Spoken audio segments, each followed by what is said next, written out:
सकता है, उसका लक्ष्य रखकर अपने जीवन का श्रेय साधने वाले बने। आज विराट सागर जी महाराज की एक सप्ताह से शांति का प्रवचन की बात नहीं, क्रांति के प्रवचन की बात हो रही थी। लेकिन विद्यार्थी कितने भी समय स्कूल में पढ़े, लेकिन अगर परीक्षा के अंदर व्यक्ति कुछ लिखे बिना आए और कुछ लिखे बिना भी ना आए तो उसको कुछ नहीं हो सकता है। निश्चित जहाँ पर जरूर लगे शांति, वहाँ शांति से कार्य किए, लेकिन अभी वर्तमान में शांति से कार्य हो सके ऐसा लग नहीं रहा है, इसलिए क्रांति की भी जरूरत है।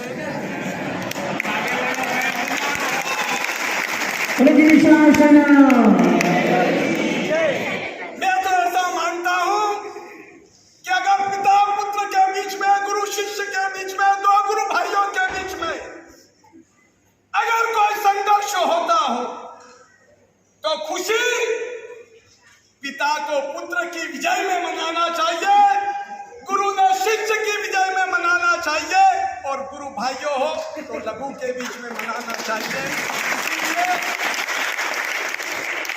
इसीलिए इतना बड़ा आलम्बन के बाद वास्तव में क्रांति की भी आवश्यकता है। लेकिन 70 साल तक राजनीतिक क्षेत्र में कांग्रेस ने राज्य किया, सच बताओ उन्होंने क्रांति की या शांति रखी?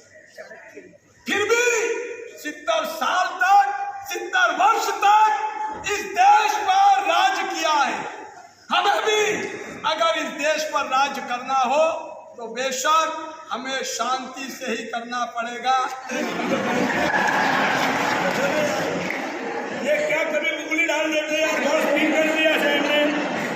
इसलिए अंतिम वास्तव में 70 साल तक जिन्होंने राज्य किया उनको हम भूल नहीं सकते, इसलिए शांति बनाए रखें, वो अपने लिए एक बहुत अच्छा। गुरुदेव 70 साल जी आपने कांग्रेस की बात की, महाराज साहब जी 70 साल से कांग्रेस ने शांति से कितना बिगड़ा है वो बोलो ना, कि आज कितना बिगड़ा है, पूरे हिंदुस्तान का पूरा नक्शा बदल दिया।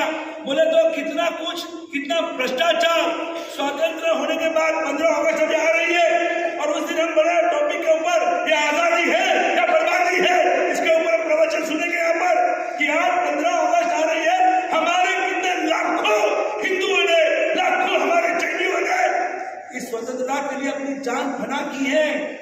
इस कांग्रेस ने तो शांति कर पंडित जवाहरलाल नेहरू ने, चाहे पंडित जवाहरलाल नेहरू हो या चाहे इंदिरा गांधी जी हो या फिर महात्मा गांधी हो या राजीव गांधी हो, आखिर गांधी परिवार ने कितना इस देश को फायदा किया और कितना नुकसान किया वो तो आज पूरी दुनिया को पता है।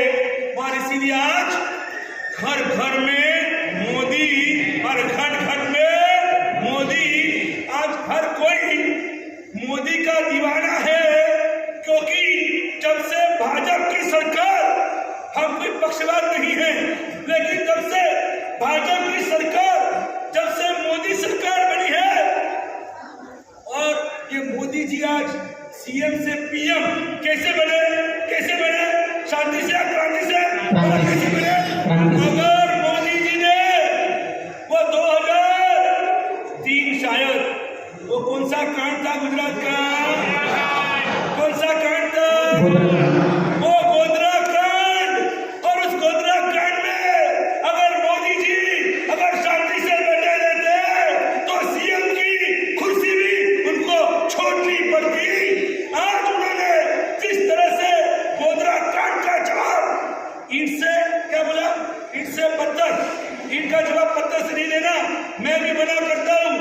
ईंट का जवाब पत्थर से नहीं देना, ईंट का जवाब बारूद से देना, बारूद से। यहाँ पर अब एंड, अरे भाजपा ने, एक मिनट, भाजपा ने कांग्रेस के सुपने साफ कर दिए। आज कांग्रेस में कोई बचा नहीं, बचा है तो वो बापू।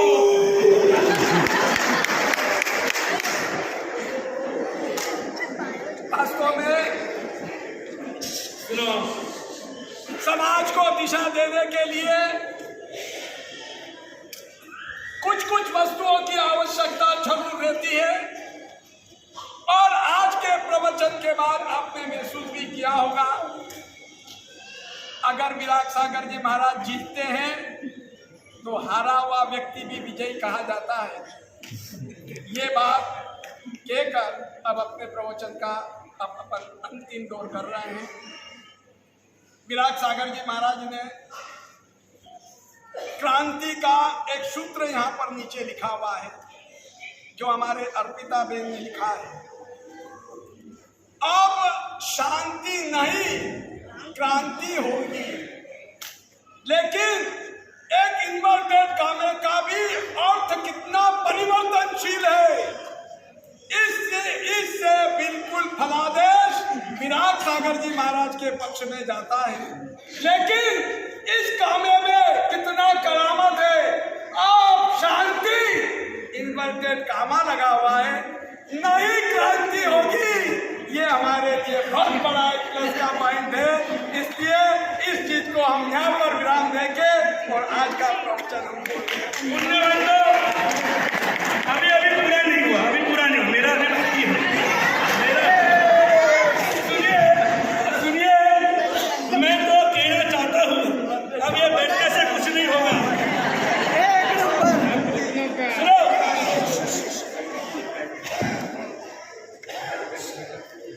शायद मेरी लाइफ में ये पहली बार ये डिबेट वाला प्रवचन हुआ है, और आपने भी शायद इतनी सारी शिविरें आपने अटेंड की होगी, लेकिन आज जैसी शिविर आपने कभी देखी नहीं होगी कि ये अपने आप में, जब बात में शांति की क्रांति की कर रहा हूँ, साहब शांति की बात करें, मैं क्रांति में साहब शांति बार बार मैं कुछ आपको मोटिवेट करने जा रहा हूँ, और साहब बिल्कुल ठंडा पानी डाल रहे हैं।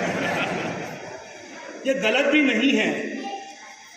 पायधुनी के अंदर, पायधुनी में हमारी ऐसी शिविरें चल रही थी, मुंबई पायधुनी में ऐसी हमारी रविवार की शिविरें चल रही थी। ऐसे ही माहौल, और शिविर के 3 दिन के बाद बुधवार के दिन शाम को एक परिवार मिलने के लिए आया। हस्बैंड वाइफ दोनों बैठे मेरे पास, और उस हस्बैंड ने मुझे कहा कि महाराज साहब जी, आपने ऐसा क्या सिखाया है कि मेरी पत्नी इतनी शांत स्वभावी थी, लेकिन ये 3 दिन से घर में आकर इतना झगड़ा कर रही है। तो मैंने उसको पूछा कि तू इतनी क्रोधी, इतनी झगड़ालू कैसे बन गई तू? तो उसने, मेरी पत्नी ने जवाब दिया, ये सामने आपके सामने बैठी है, वो कहती है कि मेरे गुरुदेव विराट सागर जी महाराज साहब जी है, और उन्होंने बोला है अब शांति नहीं। तो महाराज साहब जी, आपने ये क्या कर दिया? हमारे घर में बिल्कुल शांति थी, आपके प्रवचन सुन सुनकर एक क्रांति हमारे घर में आ गई है। कभी हमारे घर में कोई झंकार वाला बोल नहीं रहता। आपके उपाश्रय में 15 दिन में एक बार, अब ये 3 दिन से रोज एक दिन में 15 बार झंकार हो रहा है। ये क्या कर दिया गुरुदेव आपने? मैं आज आपको इतना कहना चाहता हूं कि आज का जो टॉपिक है उसको समझो बराबर। जब हमारे मंदिरों के ऊपर आक्रमण हो रहे हैं, हमारी मूर्तियां खंडित कर दी जा रही है, हमारे गुरु भगवान के एक्सीडेंट हो रहे हैं, हमारी बहन बेटियों को उठा कर लेकर जा रहे हैं, उनका माइंड वॉश किया जा रहा है, हमारे बच्चों के ऊपर अत्याचार जुल्म हो रहे हैं, हमारे तीर्थों में हमारे मंदिर सुरक्षित नहीं है। बहुत कुछ मैंने आपको पहले भी सिखाया था, समझाया था। आज देखो 1 करोड़ जैन समाज होते हुए भी शत्रुंजय गिरिराज के ऊपर एक व्यक्ति, सिर्फ वो जाट से दरबार है, अश्विन सिंह सरवैया, और इस एक व्यक्ति ने शत्रुंजय गिरिराज के ऊपर, जो 3 गांव का रास्ता है जहां से हम शत्रुंजय नदी नाकर और ऊपर यात्रा करने के लिए चढ़ते हैं, इस एक व्यक्ति ने 350 बीघा जमीन खरीद कर और वहां पर हमारी पवित्रता को नष्ट करने वाला एक बहुत बड़ा रिसोर्ट हमारे शत्रुंजय के ऊपर बनने जा रहा है। गिरिराज की पवित्रता आज खतरे में है। 1 करोड़ जैनियों को एक व्यक्ति आकर तमाचा मार रहा है। और हम सब शांति से बैठे हुए हैं। अरे क्रांति करनी है ना, घर में नहीं बाहर करो, घर में शांति रखो, आपस में लड़ना बंद करो। वो मेवाड़ का दृष्टांत मुझे याद आ रहा है। मेवाड़ के अंदर 2 सैनिक घोड़े के ऊपर जा रहे थे, ये कमक घोड़ा दौड़ रहा था और बीच में जंगल आ गया। जंगल में अचानक तू से किसी ने बांध छोड़ा और सर करते यहाँ वहां से बांध छूट रहे। वो दोनों सैनिक वहां पर घोड़े के ऊपर थम गए और उतने में झाड़ियों में से 25 जितने भील लुटेरे बाहर आ गए। 25 जितने लुटेरे बाहर आ गए और हाथ में तीर कमान है और उन्होंने तीर पकड़ कर कहा, आपके पास जो है वो सब कुछ हमको दे दो, हम आपको लूटने के लिए आए हैं। उस समय दोनों सैनिक आपस में एक दूसरे के सामने देखते हैं और एक दूसरे के सामने देखकर और इतना ही बोलते हैं, ईतो या ऊतो। क्या बोलते हैं? ईतो या ऊतो। तो दूसरा सैनिक जवाब देता है, ईतो नहीं, ऊतो। तो उतने में वो सब सैनिक, ये दोनों सैनिक को देखकर सब भीड़ नजदीक आते और पूछते, बोलो क्या कहा आपने? ये ईतो नहीं ऊतो, ईतो या ऊतो, ये सब क्या है? क्या आपने सांकेतिक कौन सी भाषा में आपने बात की? बोला कुछ नहीं, ये तो अपनी मेवाड़ी भाषा है।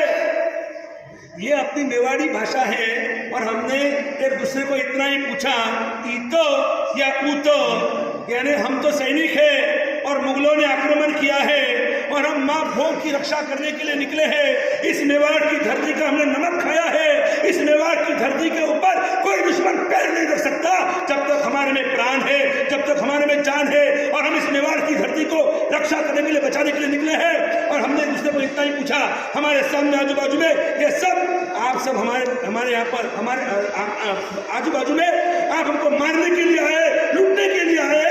इतना तो नक्की है, इतना तो निश्चित है, ईतो या ऊतो। यहाँ भी आप 25 हम 2 है, तो यहाँ भी हमको मरना तो नक्की है। और हम जा रहे मुगलों को मारने के लिए, तो वहां भी हमारा मरना नक्की है। इसलिए हमने एक दूसरे को पूछा, ईतो या ऊतो, यहाँ मरना है या वहां मरना है? तो सामने ने जवाब दिया, ईतो नहीं ऊतो, हमको यहाँ नहीं मरना, हमको तो वहां मरना है। क्यों ऐसा कहा? उन वीरों ने पूछा, ईतो नहीं ऊतो, ऐसा आपने क्यों कहा? बोले देखो, आप भी मेवाड़ी हो और हम भी मेवाड़ी है, आप भी मेवाड़ी, हम भी मेवाड़ी। अगर मेवाड़ी को मारेगा तो नुकसान किसको होगा? धनराज जी, नुकसान किसको होगा? अरे आप क्या पीछे बैठे भैया, आपको आगे आओ भाई, आप सब ट्रस्टी हो, यहाँ के आगे आइए, आप आओ आगे आओ। धनराज जी, कीर्ति भाई आओ, विकी भाई आगे आओ। बोलो, ईतो या ऊतो, नुकसान किसको होगा? अगर मेवाड़ी को मारेगा तो नुकसान किसको होगा? मेवाड़ को होगा। और अगर जैन को मारेगा तो नुकसान किसको होगा? किसको होगा? तो उन्होंने इतना ही कहा, ईतो नहीं ऊतो, अगर मरना ही है तो मेवाड़ी को मारकर नहीं मरेगा। अगर मरना है तो हम दुश्मनों को मारकर मरेंगे कि जो हमको लूटने के लिए, हमको हमारा विनाश करने के लिए आए हैं, हम लड़ाई वहां करेंगे। और आप यकीन नहीं करेंगे, जब इनकी बातें सुनी कि ये तो सब मरने के लिए जा रहे हैं, सिर पर कफन बांध कर जा रहे हैं, उस समय उन वीरों ने इन दोनों सैनिकों को कह दिया, अरे धिक्कार हो हमें कि जो व्यक्ति आज इस माँ भोग की रक्षा करने के लिए निकला है और हम उनको लूटने के लिए यहाँ पर आए, अरे धिक्कार हो हमें। अब आप 2 नहीं हो, अब आप 27 है, 27, हम 25 आपके साथ में आएंगे और हम सब साथ में मिलकर लड़ेंगे। ये होती है हमारी एकता, इसे कहते हैं एकता। और इसी एकता को लाने के लिए ही अब आने वाले 13 तारीख को, आने वाले इस 13 अगस्त के दिन हमारे इस कोंडवा के अंदर कोंडवा जैन यूनिटी फेस्टिवल का आयोजन हमने यहाँ पर किया है। पूरे कोंडवा को एक दिन के लिए हमें एक हॉल के अंदर, इस पूरे राजभवन के अंदर, इस आत्मधारक नगरी के अंदर सभी को खींचकर हमको यहाँ पर लाना है। कोंडवा का कोई बच्चा बाकी न रहना चाहिए। आज आप सभी को कंपल्सरी एक होना आवश्यक है। अगर आप लोग एक नहीं होंगे तो कोंडवा का क्या होगा भविष्य? रोज मीटिंग में मैं बोल रहा हूँ,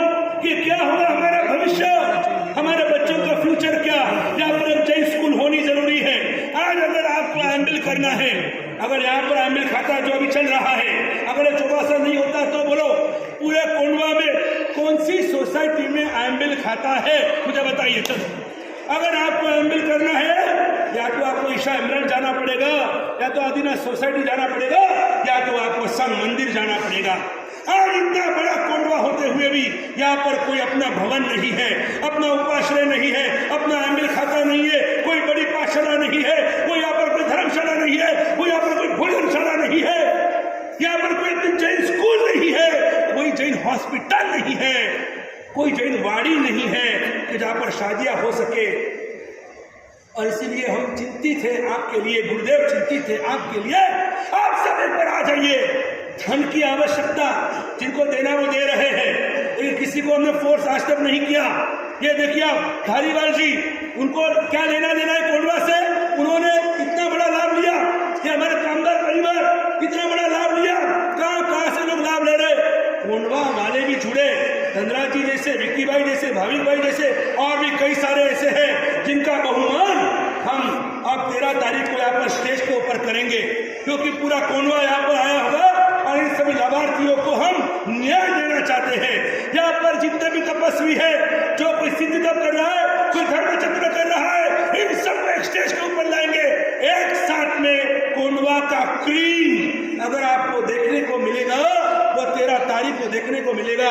40 सोसाइटी के सभी ट्रस्टी स्टेज के ऊपर, 40 सोसाइटी का युवक मंडल यूथ स्टेज के ऊपर, 40 सोसाइटी के महिला मंडल स्टेज के ऊपर, 40 सोसाइटी की पाठशालाएं स्टेज के ऊपर, 40 सोसाइटी के तपस्वी, Jain doctor, Jain CA, Jain advocates, आप एक साथ में सभी को देखेंगे।